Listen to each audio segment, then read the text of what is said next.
네, 오늘은 우리 한인들이 많이 궁금해하는 내용 중에 해외 금융자산과 관련된 것에 대한 답변을 드리도록 하겠습니다. 우선 가장 많은 질문 중에 하나가 한국의 전세돈, 한국에 아파트 가지고 계신 분들 전세들을 대부분 많이 주고 계신데요. 이 전세돈을 신고해야 되느냐는 질문이 많이 있습니다. 우선 전세돈은 다르게 표현하면 은행에서 융자한 것과 별반 다름이 없죠. 결국 내가 그 돈을 갚아줘야 되니까. 그래서 빚은 소득이 아니기 때문에 소득으로 보고할 필요는 없습니다. 그렇지만 이 전세돈을 은행에 넣으셨다면 이미 해외 금융자산이 나에겐 생긴 거예요.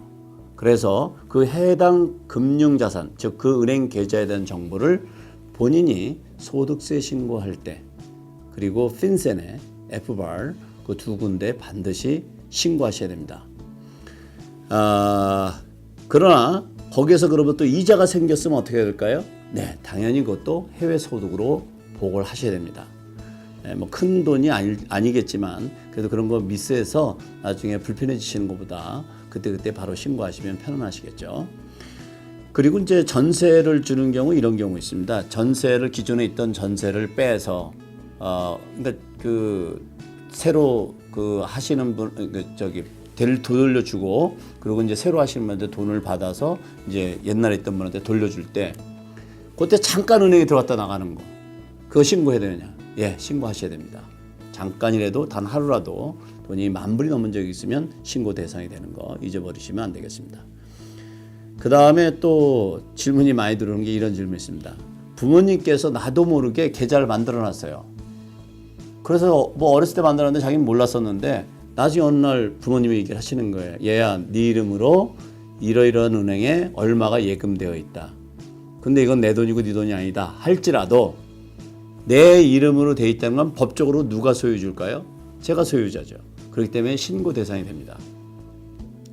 그러면 이제 신고하시라 그러면 이제 깜짝 놀라죠. 그건 내 돈도 아니고 나는 아무것도 모르고 내가 돈이 어디서 났는지도 모르고 나 아무것도 모르는데 이걸 내가 왜 신고해야 됩니까? 말씀드렸던 것처럼 결국은 법적으로는 볼 때는 소유주가 누구냐? 그래서 그 소유주가 의무가 있는 것입니다. 그래서 그것 역시 반드시 신고해야 됩니다. 어떤 분은 뭐 이걸 억울해하니까 옆에 있던 분이 그러시더라고요. 난 그래도 좋으니까 그 돈 날 줘. 내가 신고할게 하시는 분도 계시는데 어쨌든 간에 꼭 신고하셔야 되는 거 잊어먹지 마시고요. 한국 부동산도 신고해야 되냐? 한국에 부동산이 있는데 뭐 상가도 있고 임야도 있고 아파트도 있고 다양하게 있죠. 부동산은 금융자산이 아닙니다. 그래서 그 자체는 신고하실 필요가 없어요. 그런데 그 부동산을 처분하거나 그럴 때는 반드시 신고하셔야 됩니다. 마치 미국에서 내가 집을 팔거나 또는 렌탈 프로퍼티, 커머셜 프로퍼티 이런 것을 매각했을 때 발생하는 캐피털 게인 로스를 신고하는 것처럼 한국에 있는 부동산을 처분하시게 되면 반드시 신고하셔야 됩니다. 그 다음에 또 질문이 많이 들어오는 것 중에 하나는 이민 오기 전부터 가지고 있었던 계좌 이것도 신고해야 되는 거야. 내가 미국에서 벌은 것도 아니고 내가 한국에서 있을 때 직장 생활할 때 또는 뭐 사업을 할 때 가지고 있었던 그런 거를 내가 왜 미국 국세청에 신고해야 되느냐 이렇게 질문하시는 분들이 있습니다. 기억하셔야 될 건 뭐냐면 여러분이 이민 오셔서 미국의 납세자가 되는 순간 여러분이 가지고 있는 모든 재산에 관련된 증감, 소득 이런 것에 관련된 것은 즉 국세청에 신고해야 될 내용은 반드시 신고할 의무가 있다는 거죠. 그래서 내가 이민 오기 전에 있던 재산이라 할지라도 그것이 그냥 그대로 은행에 있다 그러면 해외 금융자산만 신고하면 되고 만약에 거기서 소득이 발생됐다 그러면 이민 온 시점부터 발생된 소득은 미국 국세청에 반드시 신고해야 됩니다. 그러나 이민 오기 전에 있었던 일은 관계가 없어요. 그래서 역시 이민 오기 전부터 가지고 있었던 계좌도 신고해야 된다는 거 꼭 기억해 두셔야 되겠습니다. 그 다음에 한국에 부동산을 가지고 있다, 아파트 같은 걸 가지고 있다가 바로 매각하고 다시 재투자를 했어요. 뭐 그런 경우 많이 있죠. 그랬을 때도 신고해야 되느냐? 두 가지를 신고하셔야 돼요. 하나는 거기서 발생된 손익이 있으면 그 손익을 신고하셔야 되고요.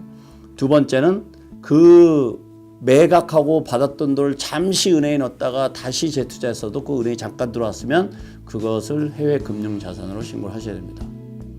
그래서 이 두 가지 다 잠시 있었다 하더라도 놓치지 말고 꼭 신고하시기 바라겠고요.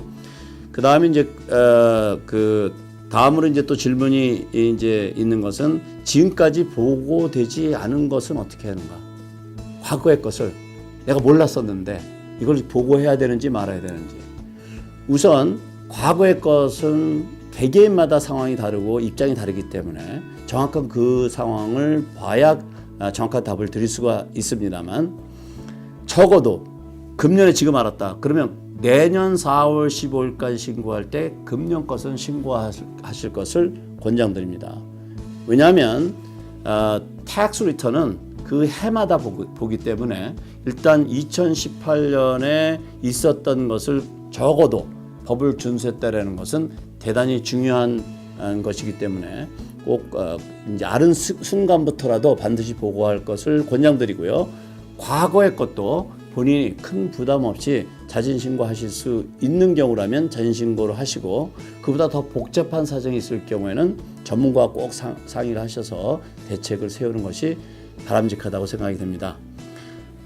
지금까지 그 해외 금융자산에 대해서 우리 한인들이 많이 궁금해하시는 대표적인 몇 가지를 살펴봤습니다.